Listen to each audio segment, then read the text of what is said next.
ఎందుకు చేయలేకపోతున్నాం, అక్కడ వాళ్ళక్కడ ఎందుకు చేయగలుగుతున్నారు? రెండోది, సపోజ్ మన కాకినాడలో మొన్న మధ్యన పాకిస్తాన్ జెండా పట్టుకుని మొత్తం కాకినాడ సిటీ అంతా తిరిగారు.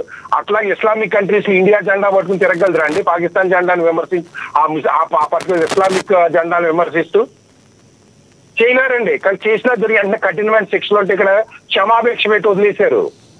దీనికి అంతటికీ కారణం ఏంటంటే అండి, ఆ ఇస్లామిక్ భావజాలం ఉన్న వాళ్ళు ఏంటంటే మతాన్ని క్షమాభిక్ష పెట్టడానికి కూడా ఇంకొక వర్డ్ కూడా ఈ మధ్య కాలంలో మనం వింటా ఉన్నాము. ఏం జరిగినా కూడా అతను మెంటల్లీ సరిగ్గా లేడని ఒక సర్టిఫికేట్ ఏదో వస్తుంది, ఆయన వదిలేస్తారు. ఆ మెంటల్లీ బాగోలేదు అనేది ఎక్కడైనా వినపెడతా ఉంటుంది, మరి కాదంటారా?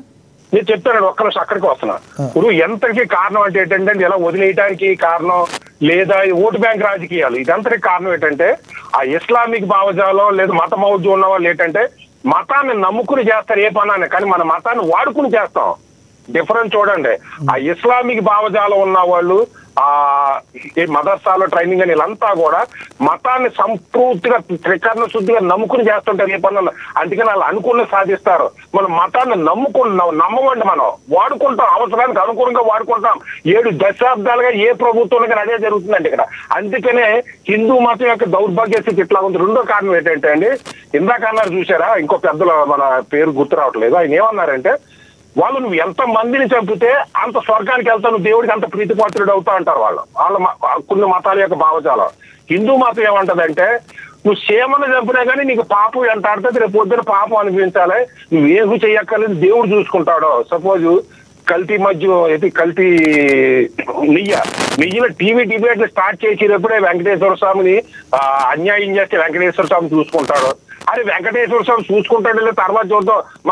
మన దేశంలో ఒక మతం యొక్క విశ్వాసానికి వ్యతిరేకంగా నువ్వు నెయ్యి కల్తీ చేసేవాడి నీ శిక్ష అనుభవించాలి దేశ చట్టాల ప్రకారం అని చెప్పే భావం రావాలండి. ఈ హిందువుల్లో దేవుడు చూసుకుంటాడు, మా దేవుడు చూసుకుంటాడులే, ఈ కర్మ సిద్ధాంతం కొంత తగలేస్తుందండి. పెద్దలు క్షమించండి, పెద్దలందరినీ అక్కడ నేను ఏదో అవకాశం అగౌరవపరిస్తే. అట్లాగే కాకినాడ వినిపిస్తుందండి. కంటిన్యూ. అట్లాగే ఇదందరికీ కారణం ఏంటంటే మన భారత రాజ్యాంగంలోనే లౌకికవాదం అంటే సరైన డెఫినేషన్ లేకపోవడం, అన్ని మతాలు సమానంగా ఉన్నాయంటారు కానీ కొన్ని మతాలను ఎత్తున పెట్టుకోవడం, కొన్ని మతాలు అణిచివేయడం, కొన్ని మతాలకు ఒక రకంగా ట్రీట్మెంట్ చేయడం. ఇప్పుడు హిందూ ధార్మిక సంస్థలన్నీ నమ్మో ప్రభుత్వం అండర్లో ఉండడం, ఆ డబ్బును ప్రభుత్వం అనుకూలమైన కార్యక్రమాలు చేయడం, మిగిలిన మతాలనేమో వాళ్ళ సొంత చేతుల్లో ఉంచడం.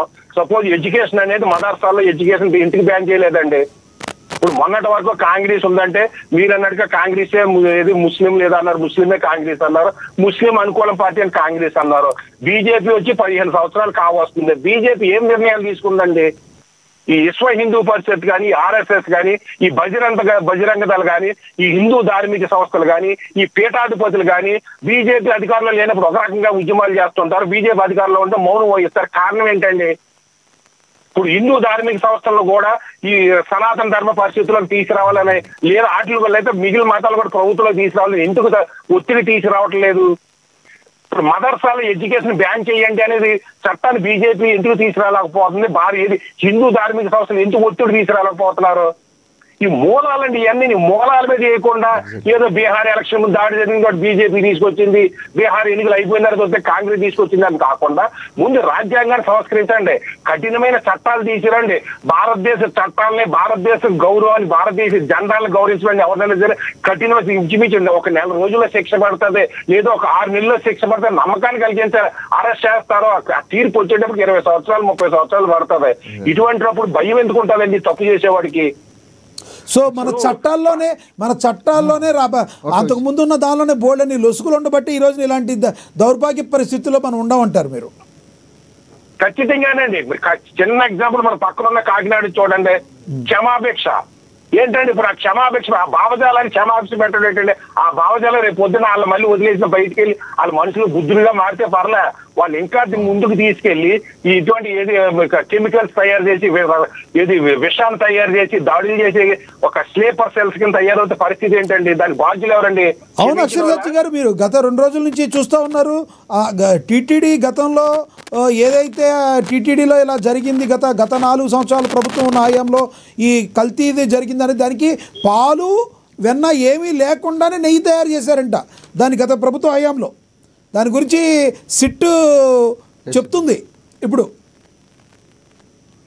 సార్ ఇప్పుడు సిట్ రిపోర్ట్ వచ్చేటప్పటికి ఇంకొక 6 నెలలు ఎంత పడుతుంది, వాళ్ళు వచ్చిన తర్వాత షార్ట్ చేసి కోర్టుకి వెళ్ళిన తర్వాత అల్టిమేట్ గా కోర్టు తీర్పులు వచ్చేటప్పటికి ఒక 15 సంవత్సరాలు 20 సంవత్సరాలు పడుతుంది. ఇప్పుడు 4-5 గవర్నమెంట్లు మాట్లాడండి అప్పటికి. అక్షర సత్యం గారు ఒక చిన్న విషయం దయచేసి మీకు ఇంట్రొడక్షన్ చేస్తున్నాను అయ్యా. ఒక విషయం, విశ్వ హిందూ పరిషత్తు, ఆర్ఎస్ఎస్, తర్వాత బీజేపీ ఏం చేస్తుందని ఒక విషయం మనం ఆలోచిస్తే, Rome was not built in a day. ఒక విషయం ఏదైనా ఒకటేసారి మార్పు జరగదు. ఇవాళ మనం 370 ఆర్టికల్ తీసేసినా, ఇవాళ త్రిబుల్ తలాక్ తీసేసినా, మన యొక్క ధనుష్ కోడ్ నుండి తలైమన్నారు వరకు ఏదైతే రామభారత్ ఏదైతే ఉందో అది మనం ఇవాళ రక్షించుకోగలిగినా, తర్వాత 7 కొండలు కావు 2 కొండలు అని చెప్పినా అది అప్పుడు కూడా ఇప్పుడు చేసినటువంటి పరిస్థితులన్నీ కూడా వీళ్ళే చేశారు. వీళ్ళు చేసినందుకే అవి నిల్చున్నాయి. ఇవాళ కూడా ఇంత విషయం చెప్తున్నాను. ఇవాళ 2014 నుంచి ఇప్పటి వరకు ఏవైనటువంటి ఆటంకాలు జరగలేదు. ఇవాళ ఏదో మొన్న ఢిల్లీలో జరిగింది, దానికి తప్పకుండా వాళ్ళందరూ అరెస్ట్ అవుతున్నారు. వాళ్ళని ఎట్టి పరిస్థితుల్లో శిక్షణకు అదైతారు. నెంబర్ 1. నెంబర్ 2 ఏంటంటే ఇవాళ ఒక విషయం చెప్తాను. కంప్లీట్ అయిపోయినామండి సార్, మీరు చెప్తారు కానీ నాకు కంప్లీట్ అయిపోయినామండి. మీరు చెప్పండి, కంక్లూడ్ చేయండి సార్, కంక్లూడ్ చేయండి. అక్షయ్ సత్య గారు ఒక మంచి పాయింట్ గుర్తు చేశారు. ఒక్కొక్కరికి ఒక్కొక్క చట్టాలండి. ఇక్కడ హిందూ తప్పు చేస్తే ఒక చట్టం, ముస్లింస్ తప్పు చేస్తే ఒక చట్టం. హిందూ తప్పు చేస్తే ప్రజలు, రాజకీయ పార్టీలు ఒక రకంగా రియాక్ట్ అవుతాయి. అదే ముస్లింస్ కానీ క్రిస్టియన్స్ కానీ మరో మతం వాడు తప్పు చేస్తే ఇంకొక రకంగా రియాక్ట్ అంటే కొంతమంది రియాక్టే కాదు. అందుకని కామన్ సివిల్ కోడ్ ఎందుకు తీసుకురావట్లేదు? అందరికీ ఒకే చట్టం, అందరికీ జనాభా నియంత్రణ విషయాలు అందరికీ ఒకే రకంగా ఉండాలి. ఇన్ఫిల్ట్రేటర్స్ అంటే సరిహద్దులు దాటి వచ్చే వాళ్ళకి ఇప్పుడు